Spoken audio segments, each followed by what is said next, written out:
부활주일 우리에게 주신 하나님의 말씀 받습니다. 마태복음 28장 1절에서 10절과 19절, 20절 말씀입니다. 교독하겠습니다.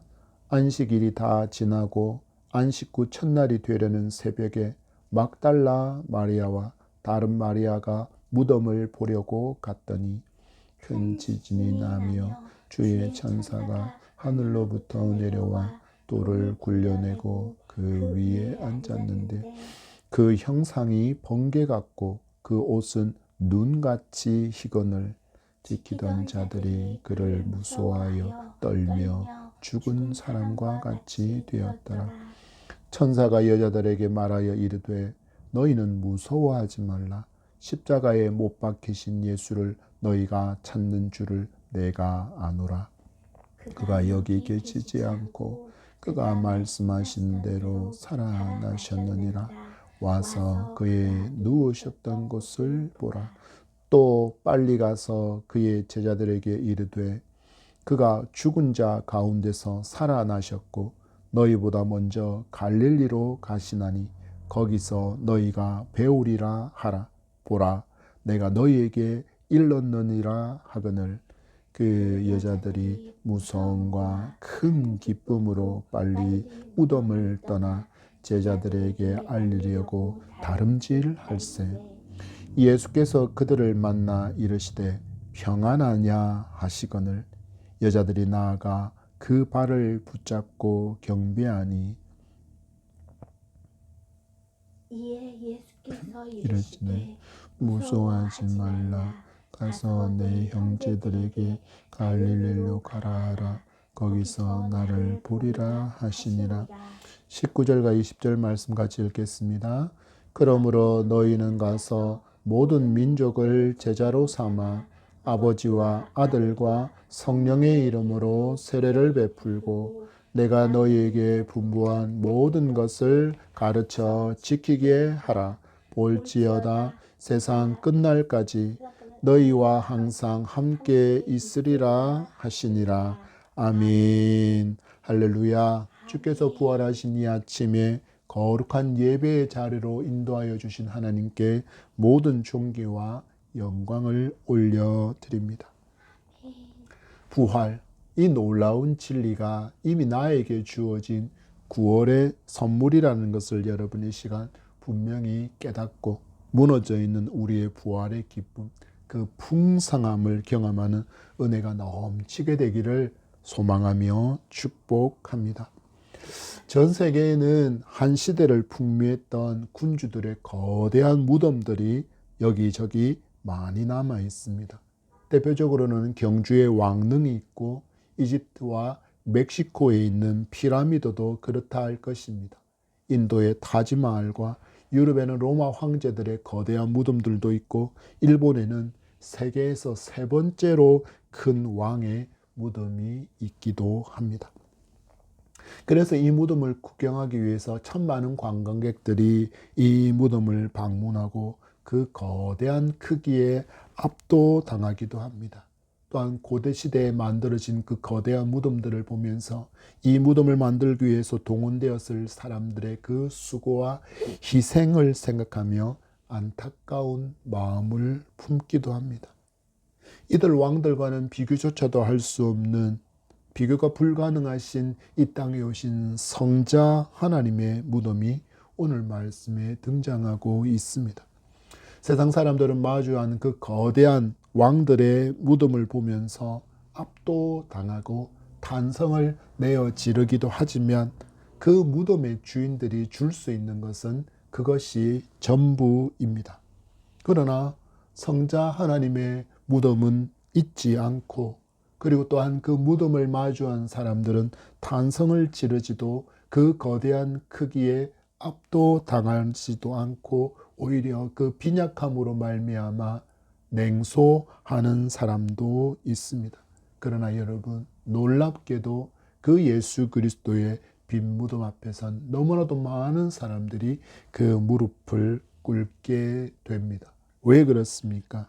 목숨으로 보여주신 그 위대한 사랑에 압도되어서 감탄하고 감격하게 되었기 때문입니다.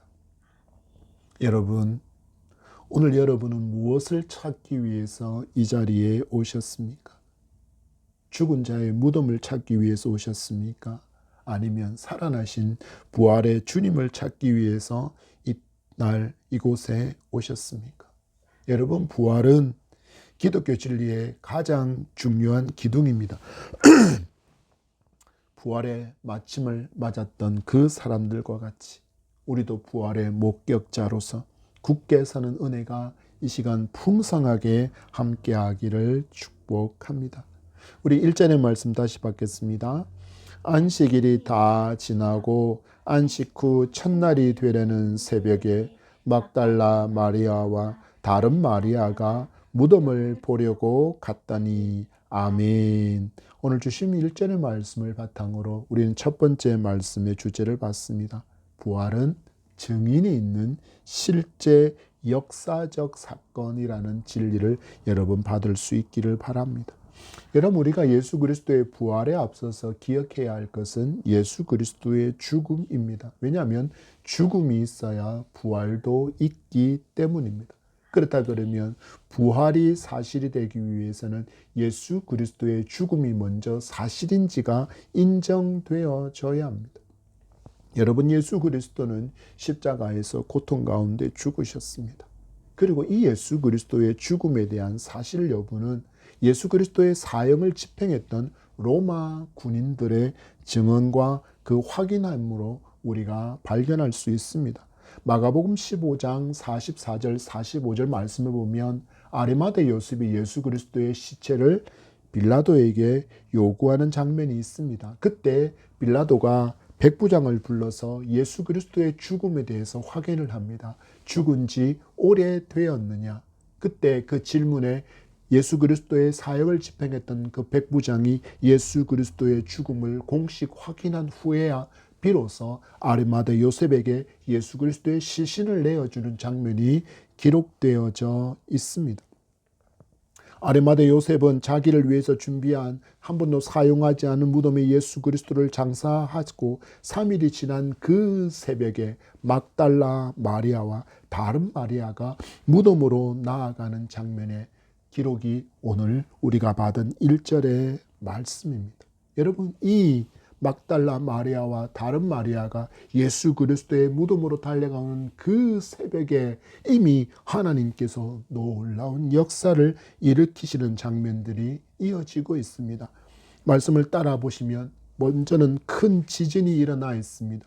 그리고 천사가 내려와서 무덤을 막고 있던 거대한 돌을 굴려내는 모습도 기록하고 있습니다. 먼저 우리가 살펴보아야 할 것은 큰 지진입니다. 성경을 보면 큰 지진이 장면에 등장하는 곳이 몇 군데 있습니다. 우리가 지금 마주한 예수 그리스도의 무덤을 흔드는 이 지진은 잠자는 자의 첫 열매가 되게 하시려고 하나님께서 흔드심입니다. 그리고 사도행전의 말씀에 보면 바울과 실라가 감옥에 갇혀 있을 때 하나님께서 그들을 구원해내시기 위해서 흔든 지진으로 말미암아 감옥의 문이 열리는 역사도 우리는 볼 수 있습니다. 이처럼 성경에서 마주하는 지진은 하나님께서 이 땅에 나타나셨을 때 하나님의 현현의 역사나 혹은 하나님께서 직접 역사 가운데 개입하시는 중요한 그 현장을 보여주는 징조가 바로 지진이라고 성경은 우리에게 알려주고 있습니다. 예수 그리스도께서 십자가에서 죽으시면서 외치셨습니다. 엘리 엘리 라마 사박다니 어찌하여 나를 버리시나이까? 라는 그 하나님과의 단절을 괴로워하며 신음하며 외치셨던 그 예수 그리스도의 음성을 들으신 하나님께서 이 부활의 아침에 예수 그리스도의 무덤으로 지진 가운데 현현하셨습니다. 무덤을 흔들어 잠들어 계신 그 예수 그리스도를 깨워 부활하게 하심으로 예수 그리스도가 잠자는 자의 첫 열매가 되게 하셨습니다. 그리고 어떤 모습이 나타나고 있습니까? 번개와 같은 형상과 눈같이 흰옷을 입은 천사들이 무덤을 지키고 있던 로마 군인들에게 발견되었고 그들을 발견한 로마의 군인들이 죽은 사람과 같이 되었다라고 기록하고 있습니다. 여러분, 우리가 여기서 지금 이미 예수 그리스도의 부활에 대해서 그 놀라움을 발견한 사람들을 만나게 되어집니다. 예수 그리스도를 만나기 위해서 예수 그리스도의 무덤으로 가서 너무 급하게 장례를 치르느라 예수 그리스도를 그 장례에 예를 다하지 못함을 안타까워하면서 그 무덤으로 달려갔던 막달라와 다른 마리아가 나중에 예수 그리스도의 부활의 증인이 되었습니다. 그리고 지금 무덤을 지키고 있는 이 로마의 군인들이 증언입니다. 또한 누구가 있습니까? 바로 우리 하나님께서 증인이시고, 그리고 이 부활의 역사를 알려주고 있는 천사가 증인으로 등장하고 있습니다. 이미 성경에서 요구하고 있는 증인의 숫자를 이미 충족하고 넘침이 있음을 우리에게 보여주고 있습니다. 여러분, 이것이 무슨 의미입니까? 바로 부활이 실제 역사적 사건이라는 것을 증언하고 있는 것입니다. 지금 하나님은 무덤을 지키는 군인들도 그들이 섬기고 있는 로마 신들의 그 거짓된 존재라는 것을 깨닫고 예수 그리스도의 부활의 증인이 되기를 원하시고 있음을 우리는 말씀 가운데 분명하게 발견할 수 있습니다. 그 첫 번째 힌트는 바로 천사들의 모습입니다. 천사들의 모습이 번개와 같은 형상으로 나타났다고 이야기합니다. 우리는 이렇게 번쩍이는 번개를 보는 순간 로마 신화에 등장하고 있는 신 하나를 떠올릴 수 있습니다. 바로 주피터. 헬라 신화에서는 제우스라는 이름으로 등장하는 그 신이 있습니다.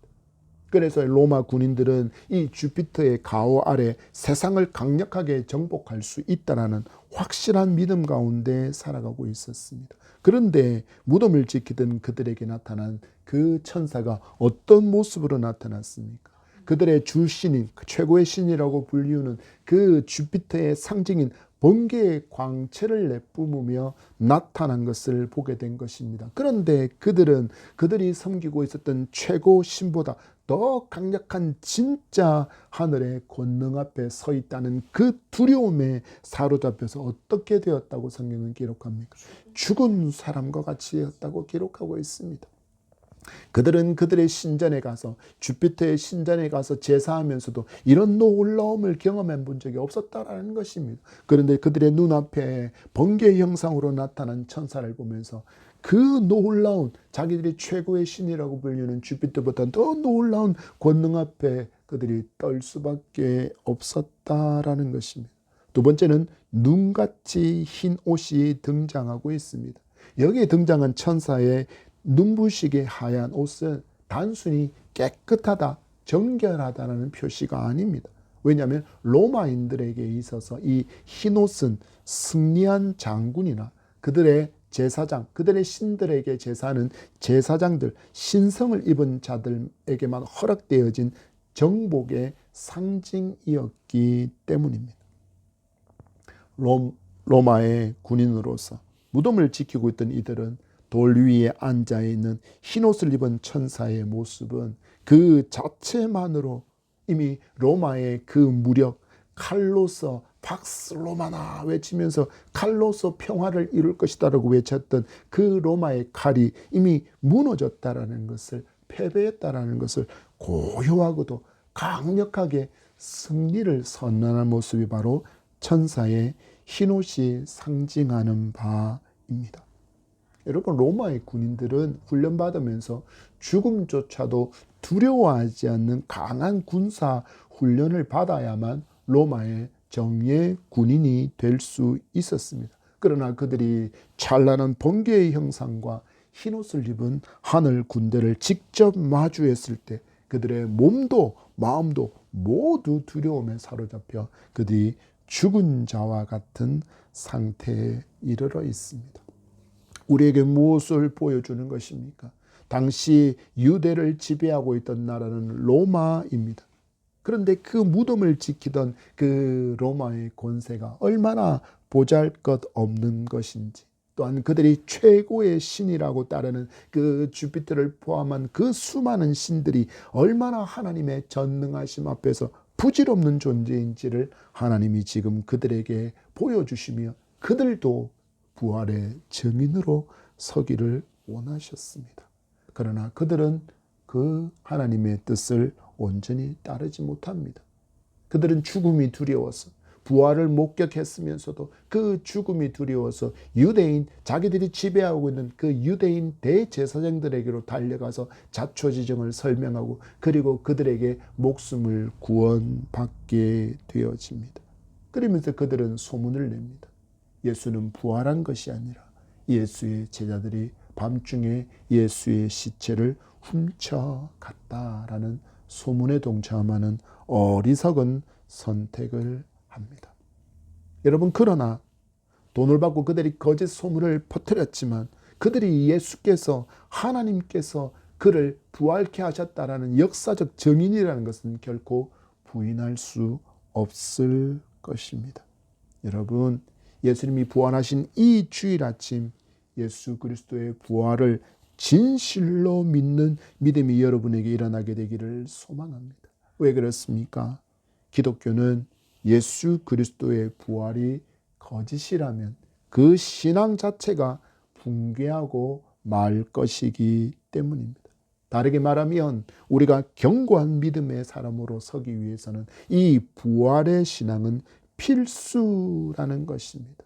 여러분, 부활을 믿으면 죽음도 이기는 영생의 주인공이 될 수 있지만 부활을 믿지 못하면 살아있다고 할지라도 죽은 자와 같이 살아가게 된다라는 이 진리를 바르게 깨닫고 부활은 증인이 있는, 수많은 증인이 있는 역사적 사건이라는 이 진리를, 이 진실을 여러분 굳게 믿기 바랍니다. 우리 넘어가서 6절의 말씀 봤습니다. 그가 여기 계시지 않고 그가 말씀하시던 대로 살아나셨느니라. 와서 그의 누우셨던 곳을 보라. 아멘. 두 번째 말씀으로 받게 될 진리는 부활은 하나님의 말씀에 살아있음의 증거라는 것을 여러분 믿음으로 붙들 수 있기를 바랍니다. 예수님께서 살아계시는 동안에 복음을 전하실 때면 언제나 구약에 약속되어진, 구약으로 선포되어져 있던, 예언되어져 있던 그 메시아의 예언을 많이 인용하시면서 복음을 전하시는 모습을 볼 수 있습니다. 이를 통해서 예수 그리스도의 그 삶 자체가 하나님의 약속의 말씀을 성취하기 위해서 이 땅에 오신 메시아임을 드러내는 것임을 우리에게 보여주는 것이고, 심지어 십자가상에서 목마르다 외치신 음성과 아버지여 내 영혼을 주의 손에 부탁하나이다 라는 이 고백 역시 구약 메시아 예언의 성취라는 것을 알도록 성경은 자세하게 설명을 더해주고 있는 것도 볼 수 있습니다. 여러분, 우리에게 무엇을 가르쳐 주는 것입니까? 바로 하나님의 말씀에 살아있음입니다. 여러분, 성경은 단지 책에 기록되어진 글자가 아님을 여러분 분명하게 믿음으로 붙들 수 있기를 바랍니다. 히브리서 기자는 이렇게 믿음으로 고백합니다. 4장 12절 말씀에 하나님의 말씀은 살아있고 활력이 있어 좌우에 날선 어떤 검보다도 예리하여 혼과 영과 및 관절과 골수를 찔러 쪼개기까지 하며 또 마음의 생각과 뜻을 판단하나니. 아멘. 하나님의 말씀은 살아있다라고 담대하게 선언하고 있습니다. 여러분, 그래서 우리가 성경을 통해서 하나님의 말씀에 살아있음을 진실로 믿었던 그 사람들에게 하나님의 말씀에 살아있음의 역사가 풍성하게 일어났다라는 것을 여러분 믿음으로 굳게 붙들 수 있기를 바랍니다. 여러분, 새벽에 무덤을 찾아온 여인들이 천사의 음성을 통해서 예수 그리스도의 부활의 소식을 듣지 못한 채 닫혀있는 그 무덤만 보고 슬퍼하고 애통하는 것으로 끝났다면 이들은 부활의 증인이 될 수 없었을 것입니다. 여러분, 마찬가지입니다. 교회당에 와서 예배하는 성도가 얼마나 많겠습니까? 이 땅에 많은 교회들이 오늘 부활주일로 예배하고 있을 것입니다. 그 예배당에 와서 예배하는 많은 성도가 있지만 예배 가운데 살아서 역사하시는 하나님을 만나는 사람과 또한 선포되어지는 하나님의 말씀을 살아있는 음성으로 듣는 사람은 많지 않습니다. 왜 그럴까요? 무엇이 여러분 이런 차이를 가져올까요? 하나의 차이입니다. 무덤가에 가서 무덤만을 바라보는 사람과 그리고 무덤 안으로 들어가서 부활하신 예수 그리스도를 목격한 차이가 바로 거기에 있음을 여러분 분명히 아셔야 합니다. 어떤 성도는 여러분 예배당에 온 것에만 의미를 둡니다. 나 하나님께 눈도장 찍었어. 그러면 되었지. 이 정도면 하나님이 상은 몰라도 벌은 주시지 않을까요? 왜 나 주일 예배했잖아 라고 그렇게 스스로 그것으로 만족합니다. 이런 사람이 어떤 사람이라고요? 무덤만 쳐다보고 가는 사람입니다. 여러분, 그러나 어떤 성도는 예배당에 온 것에 더해서 이곳에 임재하시는 하나님을 만나기를 간절히 사모합니다. 그리고 예배 가운데 임재하시는 하나님을 만나고 설교자의 입술을 통해서 선포하시는 하나님의 음성을, 그것을 하나님의 음성으로 듣게 되어집니다. 여러분, 그렇다면 여러분 어디까지 사모하며 이 자리에 나오셨습니까?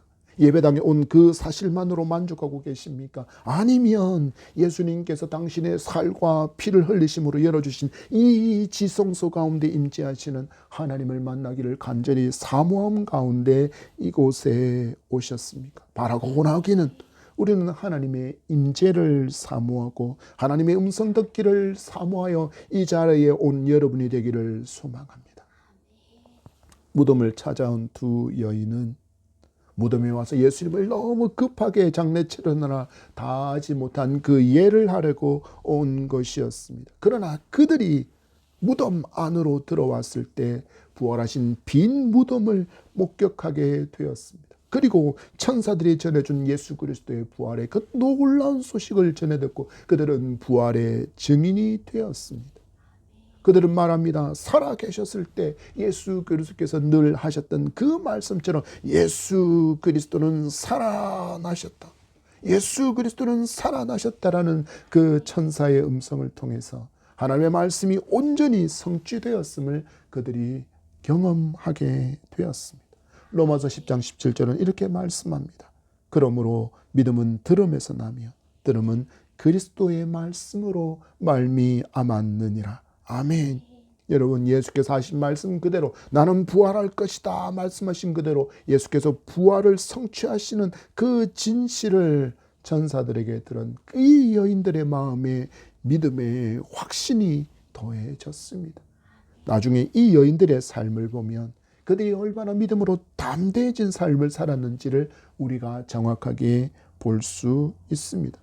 예수님께서 부활 승천하신 이후에 유대인들과 유대의 종교 지도자들은 예수 그리스도를 따르는 제자들을 색출하는 그 모든 일에 모든 힘을 쏟고 있는 바로 그때 여인들은 모이기를 힘썼고 모이면 말씀에 떡을 떼고 기도에 전혀 힘쓰는 삶을 살아갔습니다. 여러분, 어떻게 이게 가능했을까요? 서슬퍼런 유대인의 칼, 로마 병사의 창이 사방을 에워싸고 있는 그 자리에서도 그들은 믿음을 담대하게 고백할 수 있었던 것은 그들이 부활하신 주님을 만났기 때문이고 하나님의 말씀에 살아있음을 그들이 직접 경험했기 때문입니다. 여러분, 우리가 예수 그리스도의 무덤을 향하여서 나온 이유가 무엇입니까? 예수 그리스도의 시체에 향품을 바르기 위해서입니까? 아니면 말씀에 살아있음을 확인하기 위함입니까? 여러분, 이 두 여인이 천사의 음성을 통하여서 부활의 확실을, 부활의 말씀이 성취되어진 그 놀라움을 경험했다 그러면 우리도 이 부활의 역사를 마주하고 담대한 믿음으로 오늘을 살아갈 수 있게 되기를 소망합니다. 왜 그렇습니까? 여러분, 이 시대가 믿음을 부끄럽게 만들고 있습니다. 이 시대가 믿음을 숨기게 만들고 있습니다.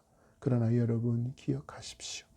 이 시대가 믿음을 부끄럽게 만들고 이 시대가 믿음을 숨기게끔 만든다라고 할지라도 여러분, 우리 주님을 기억하십시오. 우리 주님은 죽기까지 우리를 사랑하셨습니다. 우리 주님은 우리를 죽기까지 사랑하셨습니다. 그렇다면 우리도 주님을 목숨으로 아끼며 사랑하는 것이 마땅하지 않겠습니까? 여러분, 혹시 믿음이 부끄럽게 여겨지십니까?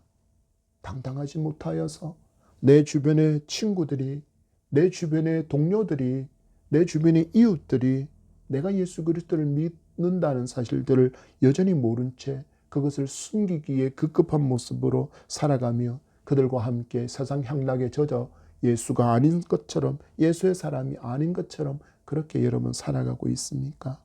예수 그리스도의 죽음을 기억하십시오. 나를 살리기 위해서 죄 없으신 창조주 하나님께서 이 땅에 오셔서 인간으로서 모든 모진 고통과 고난과 죽음을 당하시고 우리를 구원하셨다라는 사실, 이 놀라운 이처럼의 사랑이 여기에 있습니다. 여러분 이제 그러지 마시기 바랍니다. 담대하시기 바랍니다. 당당하시기 바랍니다. 믿음을 자랑하고 믿음으로 살아가는 저와 여러분의 삶이 되기를 축복합니다. 우리 7절과 10절의 말씀 봤습니다. 또 빨리 가서 그의 제자들에게 이르되 그가 죽은 자 가운데서 살아나셨고 너희보다 먼저 갈릴리로 가시나니 거기서 너희가 배우리라 하라. 보라 내가 너희에게 일렀느니라 하거늘. 10절입니다. 이에 예수께서 이르시되 무서워하지 말라. 가서 내 형제들에게 갈릴리로 가라 하라. 거기서 나를 보리라 하시니라. 아멘. 여러분 보십시오. 부활을 전했던 천사도 이 두 여인에게 부활의 증인으로 달려가라 명령하시고 부활하신 주님이 이 여인들을 만나서 그들에게 부활의 증인으로 달려가라 말씀하고 있습니다. 여러분 지금까지 부활의 확신이 없어서 전하지 못하고 있다면 오늘 주신 말씀이 분명히 진리이며 또한 역사적 사건임을 분명하게 알고 믿음으로 담대하게 부활을 증거하는 증인으로 우리도 세상을 향하여 달려갈 수 있기를 바랍니다. 로마서 10장 14절은 우리에게 요구하고 있습니다. 그런즉 그들이 믿지 아니하는 일을 어찌 부르리요? 듣지 못한 일을 어찌 믿으리요? 전파하는 자가 없이 어찌 들으리요? 여러분 우리가 침묵하면 그들은 이 놀라운 구원의 복음을 결코 들을 수 없습니다. 또한 이 복음을 담대히 전하기 위해서는 우리에게 믿음이 있어야 합니다. 믿음이 있어야 확신의 음성으로 힘있게 이 복음을 부활의 신앙을 증언하는 증인으로 살아갈 수 있기 때문입니다. 여러분 우리에게 믿음이 없고 우리에게 부활의 확신이 없으면 우리는 이렇게 전할 것입니다. 예수님 믿으세요. 그러면 혹시 구원받을 수 있을지도 모릅니다. 예수님 만나보지는 못했지만 예수님을 믿으면 영원히 살 수 있을지도 모릅니다 라고 우리는 전할 수밖에 없을 것입니다. 여러분 우리가 복음을 전하면서 이런 태도로 전한다면 이 전하는 복음을 듣는 이들이 여러분 어떻게 반응하겠습니까? 담대하게 당당하게 전할 수 있으려면 나에게 무엇이 필요합니까? 여러분 구원의 확신이 필요하며 또한 부활에 대한 산 믿음이 있어야 합니다. 그리고 여러분이 담대하게 외치는 그때 성령의 역사가 더해져서 생명구원의 놀라운 열매가 맺게 된다는 것을 여러분 굳게 믿고 이제 믿음으로 담대하게 삶 가운데 복음을 전하는 전도자로 살아갈 수 있기를 바랍니다. 여러분 19절과 20절의 말씀입니다. 그러므로 너희는 가서 모든 민족을 제자로 삼아 아버지와 아들과 성령의 이름으로 세례를 베풀고 내가 너희에게 분부한 모든 것을 가르쳐 지키게 하라. 볼지어다 내가 세상 끝날까지 너희와 항상 함께 있으리라 하시니라. 아멘. 여러분 보십시오. 복음 전도는 특정한 성도에게만 주어진 명령이 아닙니다. 목사에게만 전도자에게만 주어진 명령이 아닙니다. 주 예수 그리스도를 나의 구주로 고백한 모든 사람에게 주어진 명령임을 믿고 순종해야 합니다. 내가 증거할 때 비로소 생명의 역사가 있기 때문입니다. 내가 자랑할 때 믿음의 역사가 있기 때문입니다. 내가 부활의 소망을 믿음으로 외칠 때 죽은 자가 하나님의 품으로 돌아오는 천국 잔치가 열리게 됨을 굳게 믿으시기 바랍니다. 우리 주님이 우리를 어디로 달려가라 하십니까? 갈릴리로 달려가라 하십니다. 그 갈릴리는 제자들의 삶의 현장이었습니다. 예수님께서 제자들을 부르신 곳이었고 제자들이 업으로서 살아가던 그들의 삶의 현장입니다. 우리 예수님께서 지금 우리를 어디로 가라 하십니까? 우리의 삶의 현장으로 달려가라고 말씀하십니다. 바로 내가 복음을 전해서 달려가야 할 곳은 내 삶의 현장이라고 말씀하시는 이 예수 그리스도의 음성에 즐거이 순종하여 이제는 복음 들고 내 삶의 현장으로 달려가는 저와 여러분, 복음의 증인으로 살아갈 수 있기를 바랍니다. 말씀을 맺습니다. 여러분, 부활주일입니다. 부활의 확신과 소망을 굳게 붙들 수 있기를 바랍니다. 여러분, 말씀으로 보셨지 않습니까? 부활은 증인이 있는 진실이며 역사적인 사건입니다. 부활은 하나님의 말씀에 살아있음을 분명하게 증거하는 사건입니다. 여러분, 그래서 우리는 하나님의 말씀에 살아있음을 굳게 믿을 수 있는 것입니다. 그래서 말씀을 믿음으로 붙들고 순종하며 살아갈 때 그 많은 성도들이 믿음의 역사로 내 눈에 믿음의 증거로 그렇게 마주하게 되는 것입니다. 여러분, 이 믿음으로 살아갑시다. 여러분, 우리 주님 무덤 속에 계시지 않습니다.